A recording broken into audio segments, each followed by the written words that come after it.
విశాఖ నగరంలో గల శ్రీ వాసవి కన్యకా పరమేశ్వరి అమ్మవారి ఆలయం శ్రావణ మాస శోభతో విరజిల్లుతుంది. ఆలయాన్ని సుందరంగా అలంకరించారు. శ్రావణ మాసం తొలి శుక్రవారం ఉదయం నుండి పెద్ద సంఖ్యలో భక్తులు అమ్మవారిని దర్శించుకొని పూజాధికారులు నిర్వహించారు. ముత్యాల చీరలో అమ్మవారు భక్తులకు దర్శనమిచ్చారు. ఈ సందర్భంగా ఆలయ ప్రధాన అర్చకులు బుచ్చి భాస్కర్ శర్మ మాట్లాడుతూ వాసవి కన్యకా పరమేశ్వరి ఆలయంలో శ్రావణ మాసంలో విశేష పూజలు నిర్వహిస్తున్నామని తెలిపారు. శ్రావణ మాసం తొలి శుక్రవారం సందర్భంగా వేకువజామున అమ్మవారికి పంచామృతాలు ఫలరసాలతో 108 రకాల అభిషేకాలు జరిపించినట్లు వెల్లడించారు. అమ్మవారిని ముత్యాల చీరతో అలంకరింపజేసి మహిళా భక్తుల చేత సహస్ర లక్ష్మి పూజలు జరిపించినట్లు అర్చకులు తెలియజేశారు.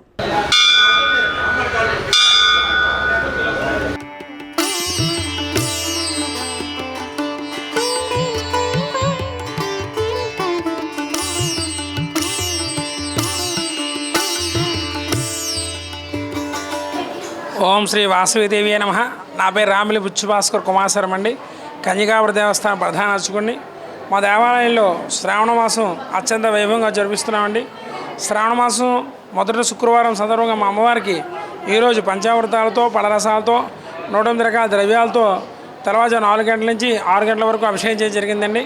తదనంతరం అమ్మవారికి ముత్యాల చీరతో అలంకరించి ముత్యాలతోనే పూజ చేయడం జరిగిందండి. వచ్చిన మహిళలందరి చేత కూడా లక్ష్మీ సహస్రనామాల కుంకుమ పూజ కూడా చేయడం జరుగుతుందండి. కాబట్టి అందరూ అమ్మవారి దర్శనం చేసుకుని అమ్మవారికి అనుగ్రహం పొందుతాను మరీ కోరుతున్నామండి.